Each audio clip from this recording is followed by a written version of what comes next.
Donc, premièrement, chez JSA Machinerie, la compagnie que nous distribuons, c'est la compagnie Finiture. C'est une compagnie qui est installée en Italie, dans la région de Venise. C'est une compagnie qui a beaucoup d'années d'expérience dans le domaine de la chambre de peinture.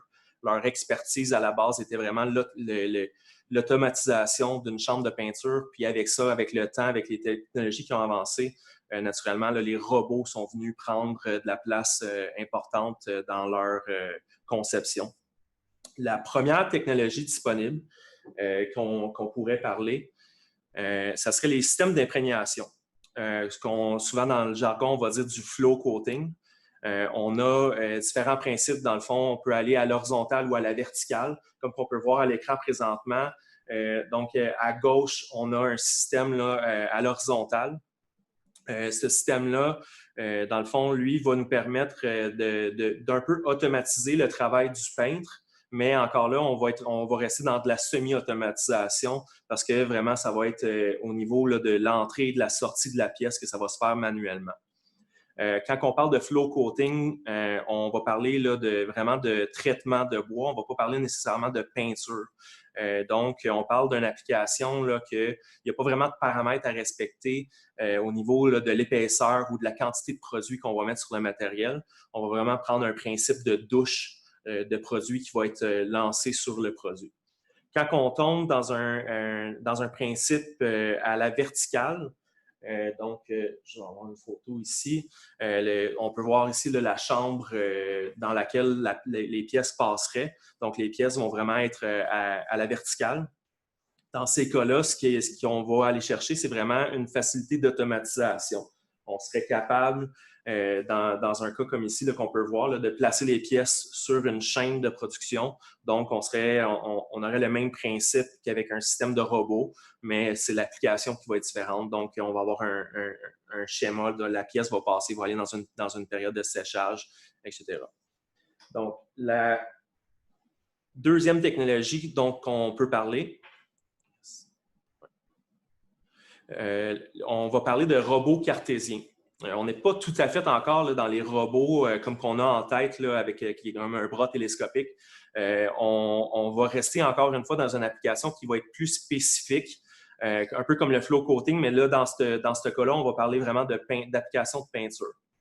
Ce qu'on va avoir, c'est qu'on va avoir une buse qui va être installée sur un axe Y qui va faire un mouvement de haut en bas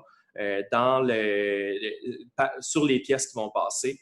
Encore une fois, on va aller dans une chaîne automatisée. Donc, la pièce va passer devant le robot, comme qu'on peut voir à l'écran présentement.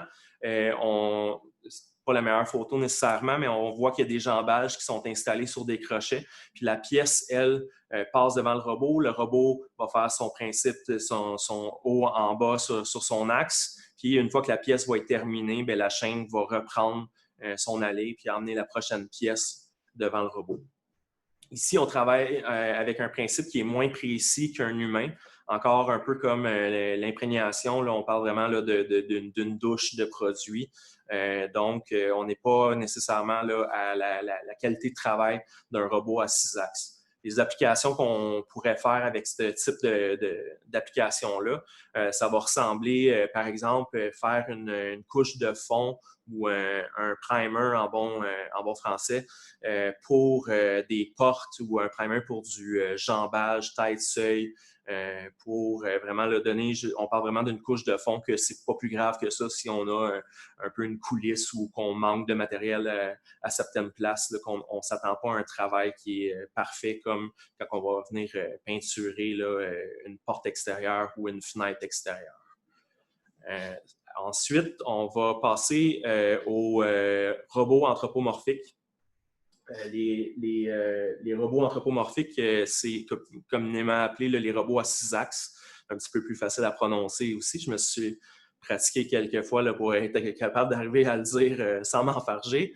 C'est vraiment l'image qu'on a en tête quand on parle d'un robot dans une usine, un bras télescopique qui va avoir une grande agilité, une grande capacité de répétition. C'est vraiment ça qu'on va mettre l'axe dessus, c'est qu'une fois qu'on réussit à la programmer de la bonne manière, on va être capable d'aller chercher le même fini, la même épaisseur de peinture, vraiment là, un travail uniforme qui va être fait à ce niveau-là.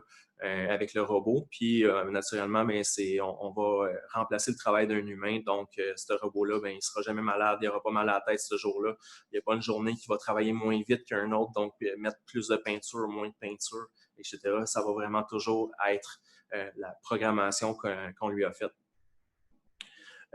La chose à noter dans ça, c'est que c'est pas le robot en tant que tel qui est la pièce maîtresse dans une ligne d'automatisation comme ça. C'est vraiment le software qui va dicter ce que le robot va faire, parce que le robot va tout simplement se déplacer d'un point A à un point B comme qu'on lui dit de le faire, dans la vitesse qu'on lui dit de le faire, etc.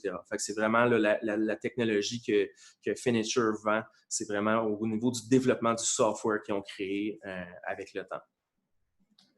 Donc, je vais passer, pour être capable de mieux expliquer, je vais passer à un layout d'une usine pour parler d'un parcours d'une pièce. Première chose à dire là-dessus, c'est qu'un layout, c'est vraiment propre à chacun des projets, propre à chaque usine, c'est propre aux produits qu'on veut faire dessus. Ça va toujours changer. Parce qu'il y a trop de variations qui va se faire. Fait au lieu de vous présenter 10 différents layouts aujourd'hui qui veulent réellement tous dire la même chose, j'ai décidé d'en prendre un qui est simple à suivre. Donc, on va y aller avec celui-là. La première étape qui va se passer, c'est si vous regardez à la gauche de l'écran, vous allez voir un endroit, c'est marqué chargement et déchargement. Donc, l'opérateur va être à cet endroit-là. C'est là qu'il va avoir l'ordinateur principal de la machine. Ce que l'opérateur va devoir faire, c'est accrocher la prochaine pièce sur la balancelle. La balancelle, vous allez m'entendre le dire quelques fois, c'est le rack qui tient les crochets avec les pièces à être peinturées. Donc, on va utiliser un lecteur code-barre, qu'on va soit avoir un code-barre sur la pièce ou une liste de code-barres de programmes préétablis qui vont être placés là, à côté de l'opérateur. Ce qu'on va retrouver sur le code-barre, c'est l'information du programme qu'on veut faire. Donc, si par exemple, je reviens avec une idée d'une fenêtre, j'ai un cadre battant 6916, mais là, ça va être peut-être appelé mon programme 1, puis je vais avoir un programme 2 qui va être un cadre 4,5, par exemple, qu'on va naturellement pas avoir nécessairement la même angle d'attaque, le même nombre de passes, de mouvements qu'on va avoir. Donc, on va chacun d'entre eux leur créer différents programmes. Mais on pourrait quand même avoir moins de programmes qui existent de pièces à peinturer. Si je m'en vais dans un autre univers, je m'en vais dans l'univers des meubles, je prends une chaise avec un dossier. Mais si j'ai une chaise qui est une petite affaire plus large que l'autre, mais c'est peut-être pas nécessaire ici d'aller créer 2 programmes. Parce qu'après ça, ce que nous, on va faire, c'est que la deuxième étape sur la ligne de production, on va passer dans un scanner qui est infrarouge et au laser. Sinon, tu peux me donner la pièce, s'il te plaît. Je vais vous expliquer ce qu'on fait dans le scanner, en fait. C'est ce que le scanner va faire, c'est que lui, il va premièrement prendre la mesure de la pièce. Donc, ici, j'ai un volet coulissant. Donc, j'ai rentré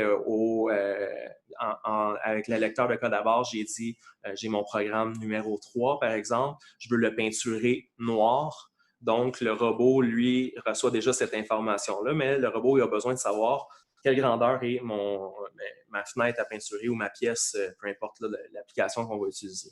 Donc, le scanner infrarouge, lui, ce qu'il va faire, c'est qu'il va détecter la pièce, va prendre la mesure, puis il va prendre sa position aussi. Donc, ce que je veux dire par position, c'est est-ce que la pièce est comme ça ici, ou est-ce que la pièce est placée un petit peu en angle? J'essaie de ne pas me cacher trop, là, pas me faire chicaner.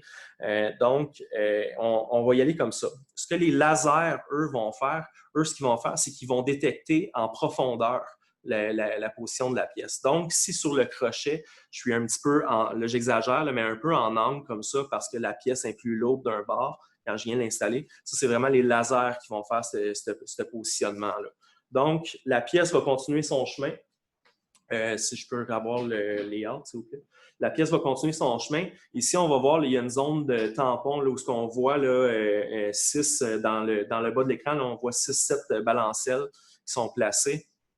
À ce niveau-là, c'est une zone tampon. Nous, on n'est pas obligé d'avoir cette zone-là. On pourrait carrément passer du scanner à entrer dans la chambre de peinture. Mais ce que la zone tampon peut nous permettre de faire, par exemple, c'est les employés peuvent loader les pièces, s'en aller à leur break de 15 minutes, revenir, puis il y a encore de l'espace.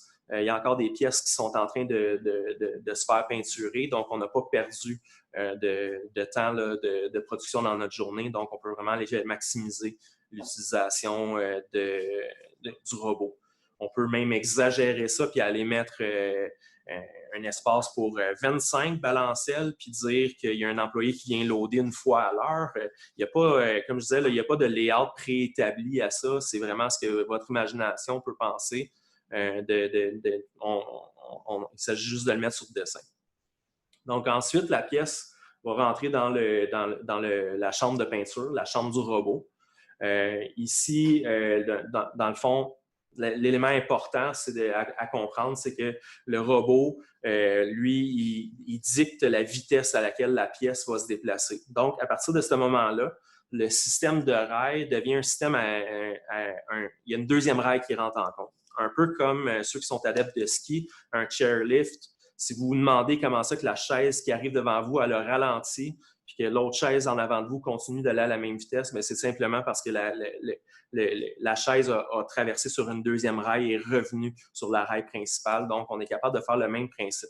C'est le robot qui va dicter à cette deuxième ligne-là la vitesse à laquelle avancer. Donc, dans le meilleur des mondes, on ne l'arrête pas, on continue d'avoir un mouvement, on peinture en même temps, mais si on prend une pièce qui va être énorme à peinturer, là, le robot pourrait dire à la pièce « Arrête, je vais faire mon travail et après ça, continue ». Mais on ne dérange pas le cycle de séchage des autres pièces non plus. On va finir par rattraper le temps, on n'a pas d'arrêt qui se fait comme ça. Ensuite, on va passer aux espaces de séchage. Ici, excusez, à l'écran, on peut voir, ça c'est le scanner là, dans lequel la pièce va passer. Je vais passer à l'espace de séchage. Donc, j'ai mis des photos ici, mais je vais quand même revenir au layout pour qu'on ait une vue là, du dessus. Donc, ici, là, on regarde l'espace de séchage qui va être l'espace du haut. Dans cet espace-là, un peu la beauté, l'avantage que Finisher a pensé, c'est là de travailler avec un système à 2 rails, encore une fois, mais là, au lieu d'avoir une rail qui travaille à 2 vitesses, on a une rail qui se sépare, puis les pièces, ils tombent de côté. Donc, imaginez là, les pièces, une à la suite de l'autre, l'espace que ça peut prendre. Donc, on se dit comment on fait notre séchage. J'ai vu des systèmes aussi qui montent comme à un deuxième étage, qui tournent au plafond, etc. Donc, ici, là, on vient maximiser l'espace qu'on a de séchage. Entre les différentes balancelles, là, on parle d'environ 30 cm d'espacement à ce niveau-là. Donc, la pièce va continuer son petit chemin au travers de ça et s'en retourner à la décharge simplement là, de la pièce au même opérateur. Donc, un opérateur peut facilement opérer cette ligne-là. Ou ce qu'on va avoir besoin peut-être d'un deuxième opérateur, c'est de temps en temps, quand on a une pièce qui est lourde ou trop grande à installer. Mais c'est très facile. Puis on n'a pas besoin naturellement d'un employé qui est formé comme tel en peinture. Là, ça peut être un simple opérateur de machine. C'est vraiment un avantage important à ce niveau-là. Un autre point important, le nettoyage de la buse. Donc, entre chaque balancelle qui passe, le robot va par lui-même aller nettoyer la buse. Pourquoi c'est important? Bien, premièrement, parce qu'on pourrait nécessairement avoir un changement de couleur. Puis deuxièmement, quand même bien qu'on peinturait toute la journée en noir, par exemple, bien, il peut y avoir une accumulation de peinture qui va se faire au niveau du fusil là, de la buse. Donc, c'est quand même important là, de venir nettoyer. Donc, ce que ça nous permet de faire, c'est on est capable, entre chaque balancelle, de changer de couleur. Donc, je pourrais passer du noir au blanc, au jaune, au rose, peu importe la couleur que vous pouvez imaginer. Il s'agit juste là, que le robot aille se nettoyer. Je vais vous montrer un petit vidéo là, très rapide de comment que le robot se nettoie.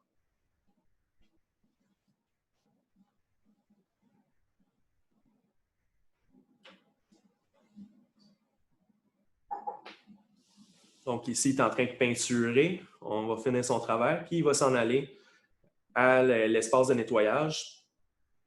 Puis là, ce qu'on ne voit pas dans le fond nécessairement à l'écran, mais c'est que la balancelle a commencé à avancer puis se rendre à sortir de la chambre de peinture. Puis la prochaine balancelle, elle, commence à faire son entrée dans l'espace.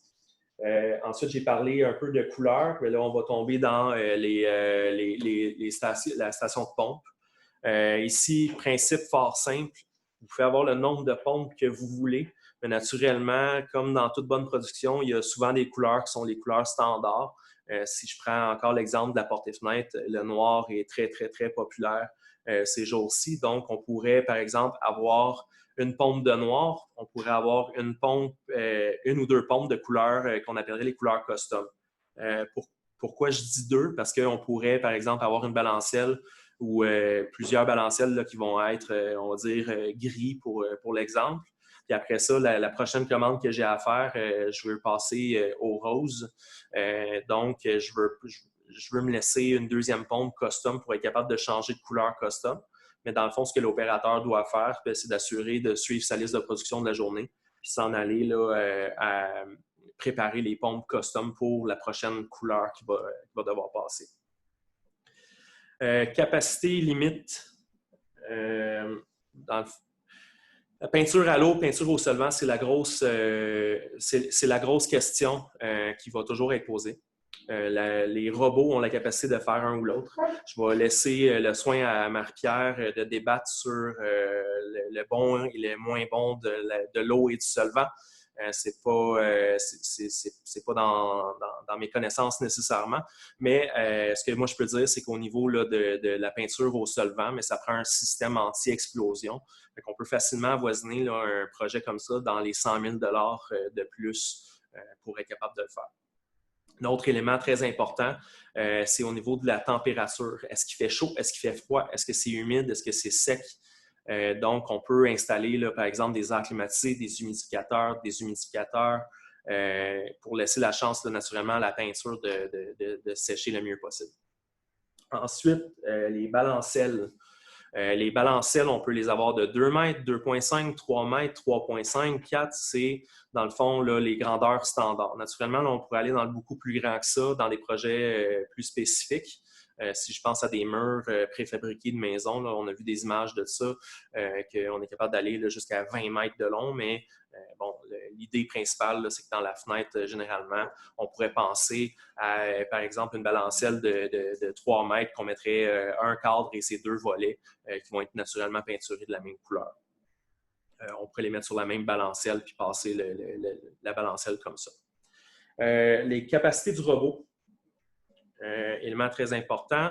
Il existe deux sortes de robots, deux grandeurs. La grandeur qui est la plus petite, on parle de 3000 mm. On voit la 4000 là, dans le grand robot. Je dirais que dans le domaine de la fenestration, là, on est souvent dans le plus grand des deux robots pour être capable d'atteindre les plus grandes grandeurs. Puis naturellement, bien, ce que j'ai dit tantôt, vous l'avez entendu, j'ai bien dit 20 mètres. Donc, on pourrait là, avoir une chambre de peinture là, qui fait jusqu'à 20 mètres de long. C'est ce qu'on va appeler le 7e axe. C'est tout simplement que le robot il va être placé sur un rail et pouvoir se déplacer de cette manière-là. Non, enlève le slide.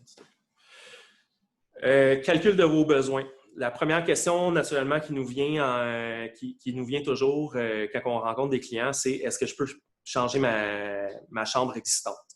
La réponse est oui, mais on a beaucoup d'éléments qui rentrent en compte.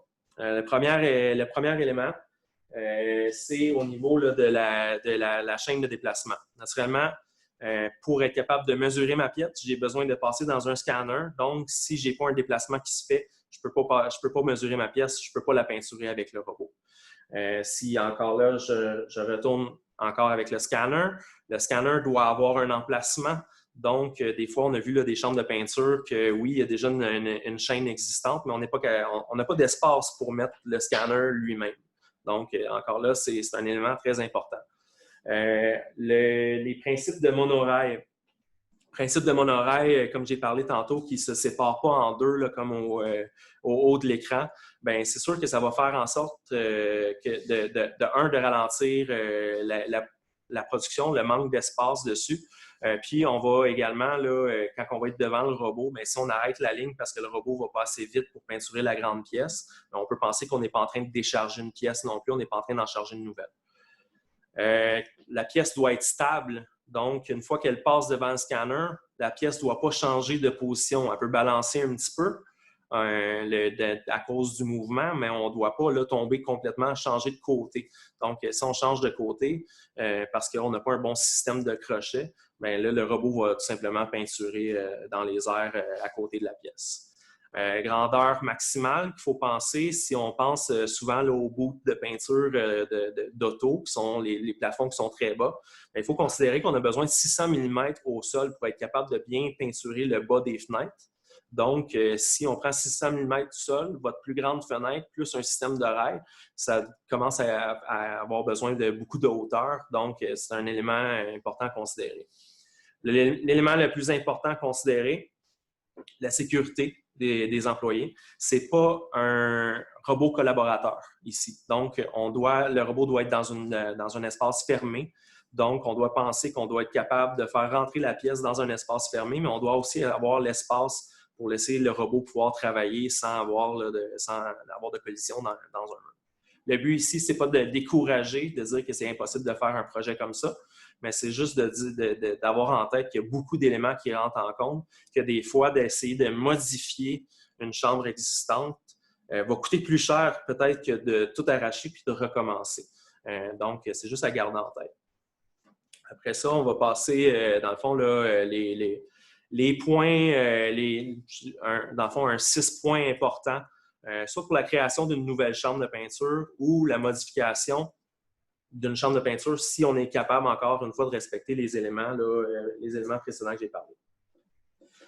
Donc, encore une fois, je le répète, la grandeur maximale de vos pièces. Avec ça, on va être capable de dire la grandeur des balancelles, par exemple. On va être capable de parler de la grandeur de la structure de la chambre complète. Puis, c'est un élément très, très important à ce niveau-là. Au niveau, le deuxième point, un plan 3D, puis des photos des lieux. On ne travaille pas avec un plan 2D. Oui, à la soumission, on va travailler avec un plan 2D, mais avec le plan 3D, bien, ça va nous permettre de savoir aussi la hauteur qu'on doit respecter. Est-ce que c'est votre plafond? Est-ce qu'il y a une mésamine? Puis la raison pourquoi je demande des photos aussi, c'est que malheureusement, des fois, on arrive avec la création, on a un plan 3D de notre usine, mais on a oublié un poteau ou on a oublié une fenêtre ou une trappe au plafond qui va jouer un rôle important là, quand on arrive pour installer la ligne. La quantité des pièces à peinturer, est-ce que j'ai 10 fenêtres à faire dans une journée ou est-ce que j'en ai 200? Bien, ça va déterminer le nombre de balancelles, ça va déterminer la grandeur de la chambre, ça va déterminer tout notre cycle, combien de temps qu'on veut que la pièce reste dans le séchage, exemple.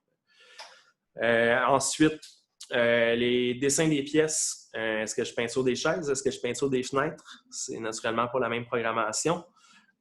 C'est important là, un peu là, sur les gens là, qui sont dans l'univers de la fenêtre qui sont avec nous aujourd'hui. C'est le même principe que la programmation d'une soudeuse. Si je soude un cadre ou je soude un volet, on n'a pas besoin des mêmes outillages. Donc, au niveau de la peinture, on doit savoir quel type d'outillage qu'on va avoir de besoin au niveau là, des crochets, par exemple, des balancelles, des buses sur les robots. Est-ce qu'on a besoin d'une buse qui est plus large, moins large, etc. Il y a beaucoup d'éléments qui peuvent rentrer en compte.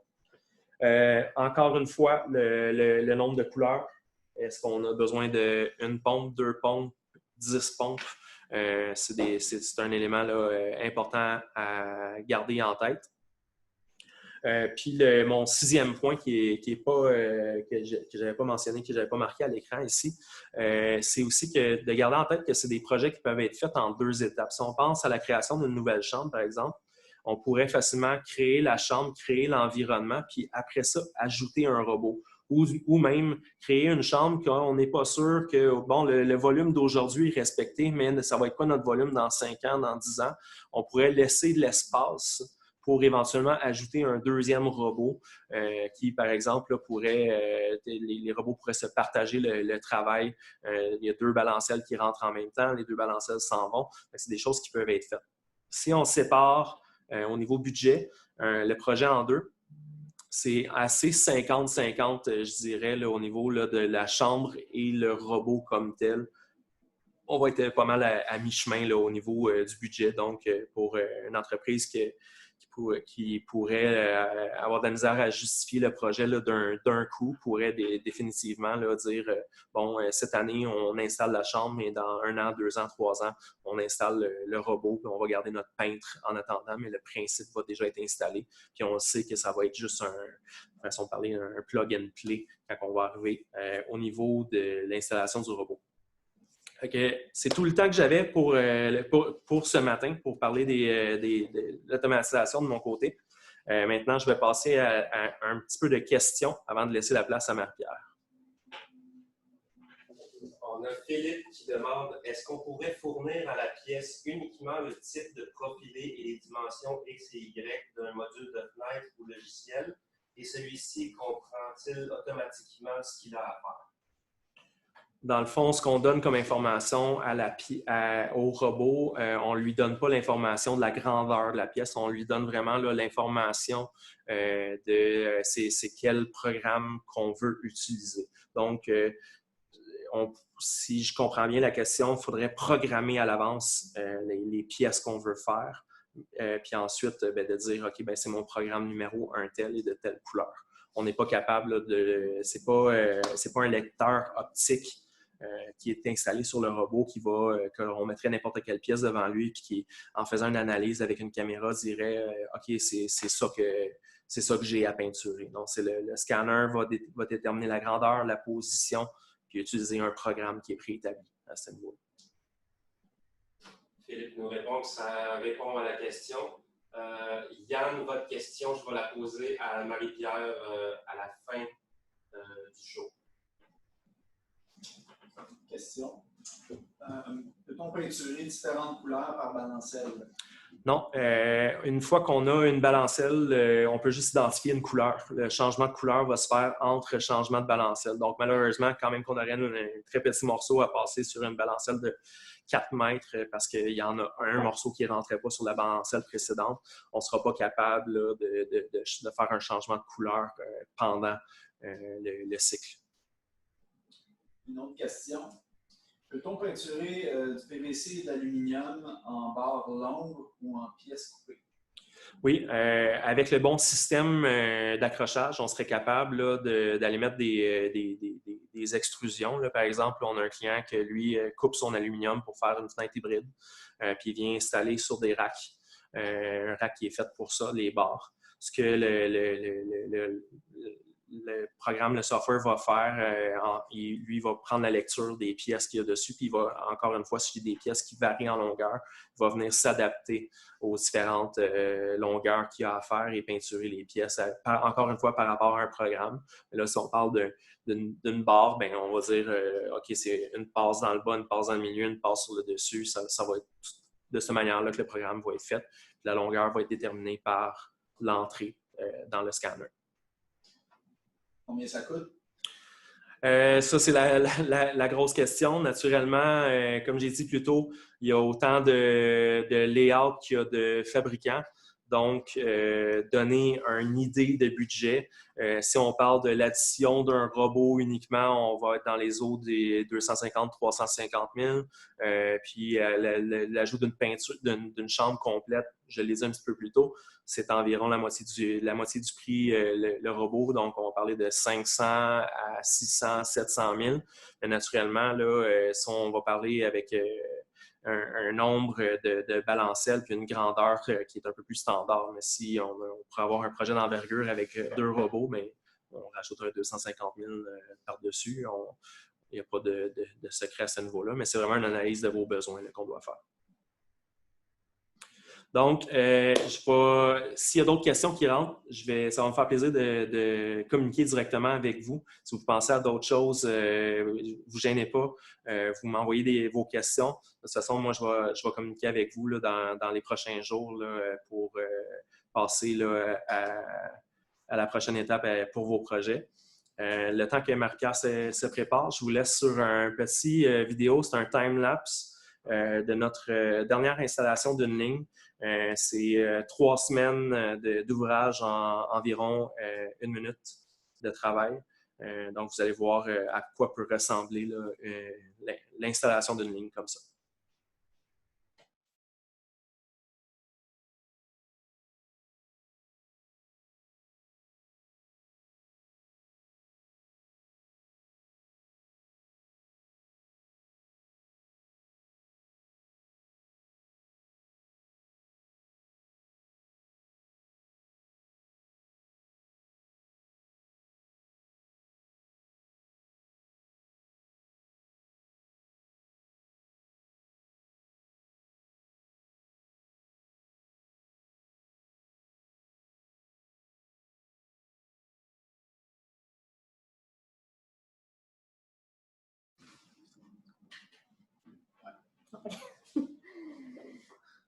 Bon, bonjour. En fait, je veux remercier GSA de m'avoir invité. Je trouve ça vraiment intéressant parce que souvent, la peinture, on est mis, les fabricants de peinture, quand on se fait rencontrer par un client, on est mis devant les faits accomplis. Donc, la ligne de peinture est installée.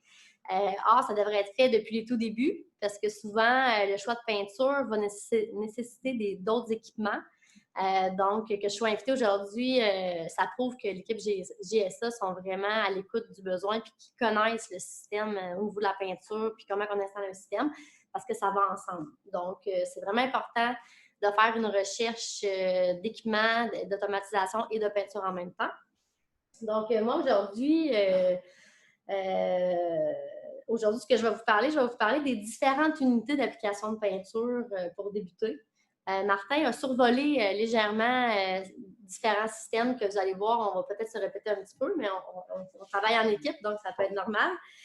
Donc, vous allez voir, mais je vais vous parler aussi de d'autres systèmes. Étant donné qu'il y avait plusieurs types de clientèle qui seraient à l'écoute aujourd'hui, on a des gens de porte et fenêtre, on a des gens de revêtement, on a des gens de métal, de plastique. Donc, c'est important qu'on survole un peu tous les systèmes qui sont possibles d'installer sur une ligne de production. Donc, moi, je vais parler vraiment d'unités d'application de peinture. Donc, si on regarde ma première diapositive, il faut cliquer dessus. Excusez-moi. Ce ne sera pas long, ça s'en vient. OK, la voilà. Donc, les 4 différents systèmes d'application que je vais vous parler, ça va être l'application la plus commune, là, qui est l'application faite par pulvérisation. Je vais vous parler aussi du système d'application d'imprégnation, qu'on appelle un flow coater en anglais. Je vais vous parler aussi du système d'application sous vide, qu'on appelle un vacuum coater en anglais. Et finalement, je vais vous parler de l'application par rouleau, qu'on appelle communément le roller coater. Donc, pour commencer, ce que je vais faire, c'est que je vais vous faire visionner un court vidéo.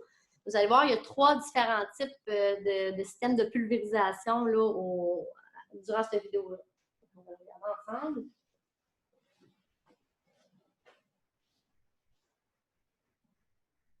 Comme vous pouvez voir sur la première vidéo, c'est des guns qui se promènent sur une ligne longitudinale.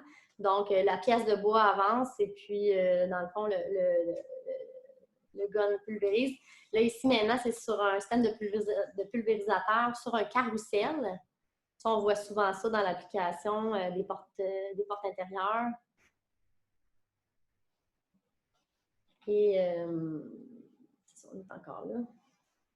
Ensuite, vous voyez le robot que Martin vous a parlé. Donc, c'est un robot qui suit la pièce qui est mis sur c'est un gun qui est mis sur un bras robotisé. Donc, la pulvérisation, c'est le système le plus commun. On le retrouve dans plusieurs domaines. Puis, dans le système de pulvérisation, vous avez plusieurs choix. Vous pouvez avoir des guns HVLP, qui est High Volume Low Pressure. Vous avez le système airless. Là, c'est juste pour en nommer quelques-uns. Puis aussi, par rapport à la pulvérisation, c'est possible de faire cheminer la peinture dans les fusils de façon différente aussi. On voit, à l'occasion, on peut voir un pressure pot, là, qui est un contenant sous vide. Puis on peut voir aussi, que dans le fond, que c'est tiré, que l'électricité est tirée avec un système pneumatique. Je ne vais pas rentrer trop dans les détails parce que, dans le fond, moi, je vais juste vous présenter ce qu'on retrouve dans les usines en tant que manufacturier de peinture. Mais lorsque ça sera le temps de savoir quel système choisir, bien, à ce moment-là, il y a plein de compagnies qui sont disponibles et les représentants vont pouvoir vous répondre ce qui va vous convenir le mieux, dans le fond, par rapport à votre budget. Je peux vous parler de Graco, Kremlin, il y en a plein. Fait que ça, c'est sûr que nous, chez Laurentides, on est capable de vous conseiller vers quelle compagnie, avec quelle compagnie faire affaire. Donc, ensuite, je vais revenir à ma diapo. Maintenant, je vais vous parler du Flow Coater. Martin vous en a parlé précédemment. Je vais vous montrer exactement pratiquement les mêmes photos que lui, dans le fond, il vous a montré. C'est son système là, qui vient de la compagnie avec qui il fait affaire. Vous voyez, c'est une cabine qui est placée à la verticale. Puis, vous avez les buses qui envoient un jet, en fait, qui envoient un rideau. Donc, c'est pas tout à fait la même chose qu'un gun qui va vraiment pulvériser avec un mélange de liquide et d'air. C'est vraiment comme un rideau qui va tomber sur la pièce. Si vous voyez ici sur le système ici, c'est une cabine qui s'est placée à l'horizontale.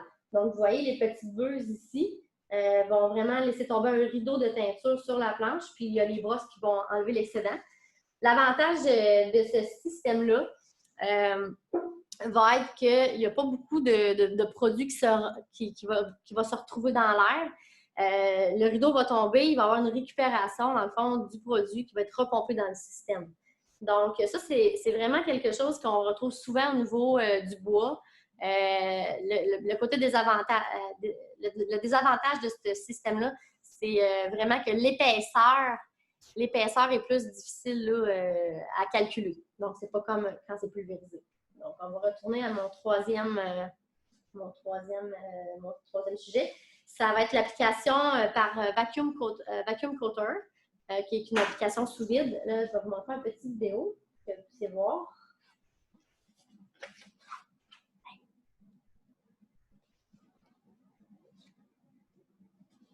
Donc, je vais vous demander de porter une attention particulière à la petite boîte de métal qu'on voit sur la vidéo. C'est vraiment dans la petite boîte en métal. Il y a vraiment comme un flux important de peinture ou de produits qui va vraiment s'appliquer sur la planche. Puis l'entrée et la sortie, vous allez avoir des plaquettes qui ont exactement le même profilé que la pièce qui rentre dans la petite boîte. Donc, quand ça sort, c'est vraiment, le profilé est vraiment tout enrobé et ça va vraiment dans toutes les craques du morceau. Donc, comme vous pouvez voir, à la fin aussi du vidéo, il y avait un système infrarouge. Donc, ça passait dans la machine, ça se faisait enduire de peinture et quand ça passe dans le système infrarouge, aussitôt que ça sort de la machine, c'est vraiment sec. Donc, ça, on voit ça plus dans le cas où est-ce qu'on a besoin d'appliquer un produit très visqueux. Ou sinon, on peut voir souvent ça en première étape d'un système d'application, puis souvent, c'est suivi d'un système à spray sur une ligne de production. Donc, là, je vais aller un petit peu plus vite, étant donné que le temps passe vite. Là. Okay, je reviens. Donc, l'application par rouleau, ça va être mon dernier. Là encore, j'ai une petite vidéo à vous montrer. On va la regarder ensemble. Donc, ce n'est pas la machine en tant que telle, mais c'est le concept. Donc, vous voyez, c'est deux rouleaux. Il y a un rouleau qui tourne, qui est en métal. L'autre plus gros rouleau, souvent, il est enduit d'un caoutchouc. Ils sont très, très, très, très serrés. On voit beaucoup ce système-là là, au niveau du plancher de bois franc. On voit ça aussi au niveau des barres d'eau de cèdre. Il faut absolument que ce soit un profil très plat avec aucun patron. La peinture va tomber là, entre les deux rouleaux. Puis ce qui va déterminer l'épaisseur, ça va être la vitesse du rouleau plus la distance entre les deux rouleaux. Puis souvent, on parle ici qu'on peut mettre un espèce de raclette là, pour vraiment mieux contrôler les épaisseurs. Donc, j'espère avoir démystifié un petit peu avec vous les différentes options d'application de peinture. Nous, chez Laurentides, on est en mesure de vous aiguiller vers lequel, selon votre marché et vos besoins, lequel des systèmes pourrait vous convenir. C'est sûr qu'on n'est pas nécessairement des gens d'équipement. Donc, on va ce qu'on va faire, c'est qu'aussitôt qu'il y a une demande qui rentre, vous avez un besoin particulier, on va vous diriger vers des gens comme JSA qui vont être capables de vous dire, ben dans tel domaine, c'est plus ce système-là. Puis après ça, nous, on est capable de vous diriger vers les bonnes compagnies au niveau des équipements. Maintenant, je vais vous parler des différentes questions qu'il faut vous poser. Là, j'ai comme tout enlevé. Faudrait... C'est une vidéo? Excusez-moi, là, on est en live. OK, parfait. Je reviens avec mes slides sur les questions que vous devez vous poser quand vous partez un projet d'automatisation en usine. Donc, on va commencer avec la première question. Non, là, je ne suis pas sur la bonne. OK, parfait. Donc, vous devez vous poser quelle va être votre longueur de ligne. Martin vous en a parlé un petit peu avant. C'est important de savoir pour savoir comment vous voulez produire, quelle longueur vous voulez qu'elle ait, puis est-ce qu'il faut qu'il y ait des zones tampons d'accumulation de pièces. Ça, c'est vraiment important. Ensuite de ça, la vitesse. En usine, on voit souvent que la vitesse, souvent les propriétaires veulent que ça aille le plus vite possible, mais souvent, il y a des choses qui ne suivent pas. Donc, c'est important de savoir, est-ce qu'avec ma vitesse, tout l'amont va suivre? Là, parce que c'est important. On a beau avoir la ligne qui va le plus vite possible, sauf que si en amont, ça ne suit pas, là, c'est un autre problème. Ensuite de ça, il y a le nombre d'opérations avant de mettre dans le cabinet de pulvérisation. Ça, c'est très important parce que souvent, on n'y pense pas, mais surtout dans le domaine des porte-fenêtres, la préparation de surface est très importante parce que si la préparation de surface n'est pas assez bien faite, il va y avoir des problèmes d'adhésion. Donc, ça, je ne fais pas de cachette à personne. C'est souvent quelque chose qui est problématique. Ensuite de ça, le type d'application, ça vient chercher un peu de ce que je viens de vous parler au niveau des différentes étapes. Ça vient chercher ce que je vous parlais au niveau des différents types d'applications. Après ça, est-ce que vous voulez faire une application avec un paint ou vous voulez que ça soit automatisé? Parce que c'est possible aussi d'avoir une ligne automatisée, mais avoir la station de peinture, c'est un paint physique qui fait le tout manuellement. C'est quelque chose que vous pouvez vous questionner. Ensuite, avez-vous un moyen mécanique de séchage? Four, cabine de séchage, infrarouge. Après ça, vous pouvez vous questionner encore plus d'actualité, cette question-là, disponibilité des pièces de remplacement. Ça peut paraître un peu intéressant. Ça peut paraître intéressant d'acheter une machine qui vient de la Chine à plus faible prix, exemple. Là, j'ai fait une parenthèse. Mais si elle brise, est-ce que vous êtes capable d'avoir les pièces de remplacement facilement ou non? Ensuite de ça, disponibilité du service technique du fabricant de l'équipement. Est-ce qu'une fois que vous avez acheté la machine, vous êtes capable rapidement d'avoir un service technique au niveau de la compagnie? Parce qu'avoir une ligne de production qui est arrêtée à cause qu'il nous manque un boulon ou une pièce en particulier, ça peut tourner vitement au cauchemar. Ensuite, on parle de budget, évidemment. Et là, je vais passer à la prochaine slide. Là, c'est dans le vif du sujet. On va rentrer au niveau de la peinture. J'arrête de parler d'équipement. Donc, les questions à vous poser, c'est quel produit souhaitez-vous appliquer? Évidemment, on a deux choix. Là. On a un produit à base d'eau, un à base de solvant. Comme Martin a dit, si vous choisissez le solvant, vous pouvez toujours le choisir. Sauf que ce n'est pas le futur. Puis je vais vous expliquer pourquoi un petit peu plus tard. Maintenant, ce qu'il faut choisir, c'est plus un produit à base d'eau. Parce que aussi, les produits à solvant, ça peut nous poser le problème qu'on soit obligé d'avoir tous les équipements explosion-proof. Ça chiffre beaucoup en dehors. Ensuite de ça, combien de litres pensez-vous pulvériser par jour? Quel type de surface voulez-vous peindre? Est-ce que c'est des longueurs? Est-ce que c'est des pièces préassemblées? Combien de couches vous voulez mettre? Avez-vous besoin de faire passer le système une deuxième fois dans le système? Aussi, il y a des questions par rapport à la recherche et développement. Est-ce que votre fournisseur de peinture peut vous fournir la possibilité de faire de la recherche et développement? Si vous êtes vraiment à l'affût des tendances, puis vous avez un produit en particulier que vous voulez sortir sur le marché, est-ce que votre fournisseur de peinture est capable de vous supporter dans votre recherche puis dans le développement de vos produits? Ensuite de ça, la rapidité de nettoyage de l'équipement. On peut avoir une super bonne machine, mais si elle prend 3-4 heures à nettoyer en fin de journée, ça peut causer des maux de tête. Donc, c'est important de savoir est-ce que c'est possible de nettoyer notre système assez rapidement. Ensuite de ça, disponibilité encore du service technique. À l'occasion, juste un petit changement sur une ligne. Encore la semaine dernière, on a un client qui nous appelle, puis il a enlevé une partie de son équipement. Mais là, la peinture ne séchait plus. Donc, c'est important, c'est vraiment important de savoir est-ce que le service technique de mon fournisseur de peinture est là. Puis, évidemment, c'est le budget parce qu'il y a toutes sortes de peintures, il y a toutes sortes de prix, toutes sortes de qualités. Donc, c'est important de vous informer au niveau du budget. Donc, pour revenir à la peinture à base d'eau. C'est sûr, je vais prêcher pour ma paroisse parce que c'est des produits à base d'eau environnementaux qu'on vend chez Laurentides.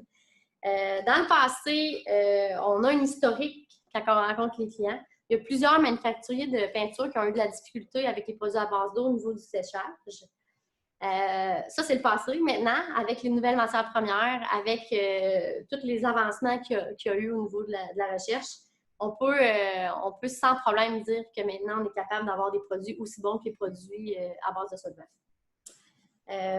Puis, je parle principalement des produits à base d'eau parce que, dans le fond, en 2009, il y a une réglementation au niveau du contrôle des composés organiques volatiles. La loi sur la protection de l'environnement a limité les COV qu'ils pouvaient contenir dans nos produits.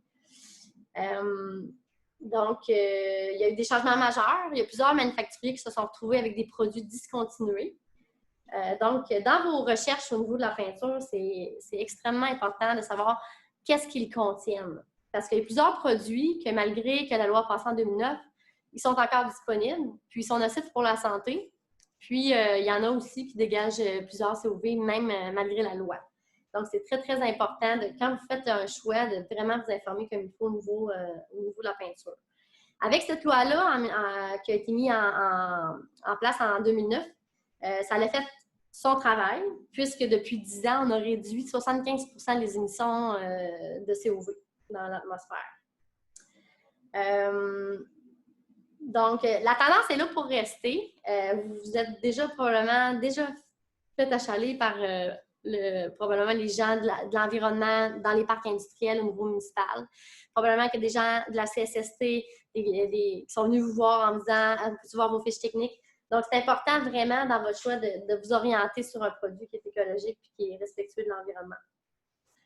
Je vais revenir un petit peu sur le séchage. Est-ce que j'ai le temps? Oui. Je vais passer rapidement.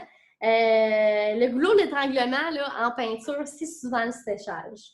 Donc, surtout dans les pays nordiques, où est-ce qu'il y a des étés, des automnes, des printemps, des hivers, le taux d'humidité dans l'usine va varier énormément. Donc, c'est très important d'essayer de contrôler ça. Il y a possibilité de rajouter certaines choses au niveau du séchage à l'usine, soit un four à convection, il y a possibilité aussi de rajouter des spots infrarouges, il y a possibilité de faire différentes choses pour améliorer le temps de séchage. Donc, il y a deux choix qui s'offrent à vous. Vous avez deux choix. Soit essayer de contrôler l'air ambiant du mieux que vous pouvez, avec des déshumidificateurs et d'autres différents moyens. Ou vous avez aussi l'option d'essayer d'avoir un produit qui va être plus permissif au niveau justement de la fluctuation de l'atmosphère. Donc, il est possible de sécher les composantes à l'air libre, sauf que les produits à base d'eau, ça va prendre un petit peu plus de temps, sauf qu'en rajoutant certaines composantes, ça peut accélérer le séchage. Dans la peinture, il y a différentes technologies. Il y a de la peinture on ouvre le contenant et on l'applique. Il y a de la peinture qu'on peut catalyser. Puis il y a de la peinture qu'on peut faire sécher avec un rayon UV. Il existe aussi différents types de technologies de peinture. Il existe des acryliques, des uréthanes, des hybrides, des huiles. Ça, c'est juste pour nommer que ceux-ci, là. Je ne veux pas vous perdre là-dedans non plus. Mais pour éviter de vous perdre, je vais parler des produits qu'on a de disponibles chez Laurentides. Nous avons un système uréthane acrylique, 2 composantes, dédié au marché des porte-fenêtres. Ce produit a été vraiment conçu dans le souci de protéger l'environnement, puis dans le souci de la santé des utilisateurs. Lors de la conception, je vais vous faire voir ce slide. Lors de la conception du produit, lorsqu'on a été sur la table à dessin, il y avait plusieurs options disponibles au niveau du produit qui allait catalyser notre produit. Donc, principalement, il y en a 3. C'est les carbodiémides, les aziridines et les isocyanates.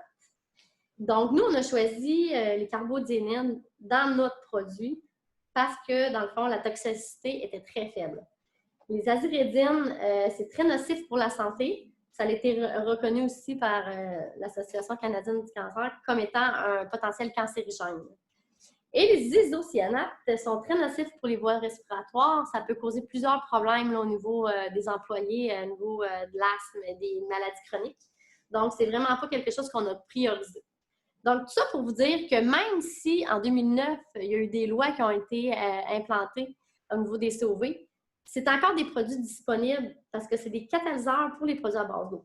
Donc, il y a certains produits sur le marché qui sont disponibles avec isocyanate. Donc là, je vais continuer pour vous montrer la dernière diapositive que j'ai. Donc ici, vous voyez les carbodiémides. Nous, au niveau du pot life, de la durée de vie du produit, ça peut durer plusieurs semaines. Mais on dit en général quand même de l'utiliser en dedans de 24 heures. Sauf qu'en tant que tel, il peut quand même continuer à avoir de l'activité au niveau de la catalysation. Les isocyanates, c'est entre 1 et 6 heures. Puis les aziridines, c'est 12 heures. Là, je vous montre ça juste pour que vous sachiez que ça pourrait être une question que vous pourriez poser à votre fabricant de peinture. C'est quoi la durée de vie du produit une fois catalysé? Si on vous dit entre 1 et 6 heures, bien, vous savez probablement qu'il y a des isocyanates dedans. Toutes ça, ces questions-là, vous pouvez les poser aussi parce qu'en théorie, c'est dans toutes les fiches techniques des produits. Vous allez pouvoir voir est-ce que ça contient des carbodiémines, de l'aziridine ou des isocyanates. Donc, j'ai quasiment terminé. Donc, il y a une autre chose aussi qui est à surveiller au niveau des produits qui vont être bientôt discontinués sur le marché, c'est le NNP. En Europe, l'utilisation vient d'être interdite. Donc, il est important de valider si les produits que vous choisissez en contiennent ou non, parce que vous pourriez vous retrouver du jour au lendemain avec une peinture que vous ne pouvez plus utiliser. Chez Laurentide, on a fait le choix de matières premières moins toxiques qui sont, comme je vous ai dit, respectueuses de la santé des utilisateurs. Donc, tout ce que je peux vous dire, c'est qu'aussitôt que vous avez un projet d'automatisation, ce qui va être important de faire, c'est de contacter une équipe comme chez JSA qui va pouvoir vous diriger puis vous donner une idée, ça va être quoi vos investissements. Puis ensuite, c'est de contacter un manufacturier de peinture qui va pouvoir vous aider à continuer à cheminer dans votre projet, puis éviter les coûts, les surprises qui pourraient arriver si jamais vous n'avez pas la peinture qui est adéquate à votre système. Donc, nous, on fait des produits sans isocyanate avec des bas COV. Tous nos choix d'entreprise sont faits en fonction de l'environnement. Aussi, on essaie de choisir des produits qui ont une très faible empreinte au niveau écologique. On a même des produits qui sont faits à partir de produits recyclés. Donc c'est ça. Donc, ça résume pas mal de quoi je voulais vous parler aujourd'hui. Ouais. Est-ce que vous avez des questions?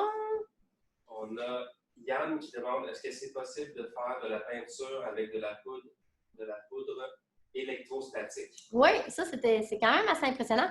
C'est sûr que moi, je ne peux pas vous parler nécessairement de ce produit-là comme si je connaissais le produit, parce qu'on n'en fait pas chez Laurentide. Sauf que c'est possible d'avoir un système automatisé puis d'avoir un système qui va appliquer de la peinture électrostatique. Quand on parle d'un produit à base d'eau, c'est un petit peu plus compliqué, étant donné que c'est un produit à base d'eau, l'électricité. Donc, je pense qu'il faut isoler les systèmes de peinture, mais c'est toujours possible de le faire. Est-ce que Martin pourrait revenir?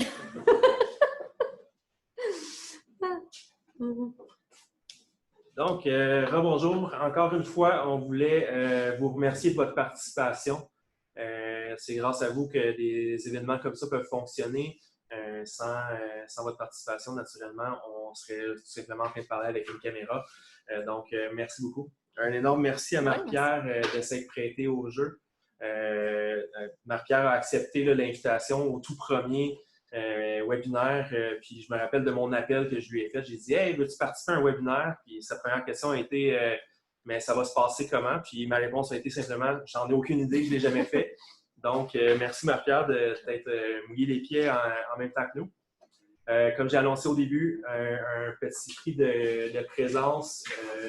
On a décidé, là, dans le contexte d'un webinaire, de faire tirer là, une paire d'écouteurs que vous allez pouvoir écouter notre prochain webinaire le 2 septembre. Le sujet va être l'automatisation d'une ligne de soudage, pré-perçage de quincaillerie, toutes les questions qui vont aller autour de ça. Mon invité à ce moment-là va être Alexis Waddell de Quincaillerie Rabel, qui va lui venir nous parler là, des dernières tendances, des normes, etc., qui relève de la quincaillerie de son côté. Donc, Marc-Pierre, peux-tu tirer un nom, s'il vous plaît? Dany Lachance, d'isothermie. Donc, Dany, je vais communiquer avec toi pour te remettre ton prix. Merci beaucoup de ta participation ainsi qu'à toutes les autres. Donc, c'est un rendez-vous le 2 septembre prochain avec Alexis. Merci beaucoup. Merci.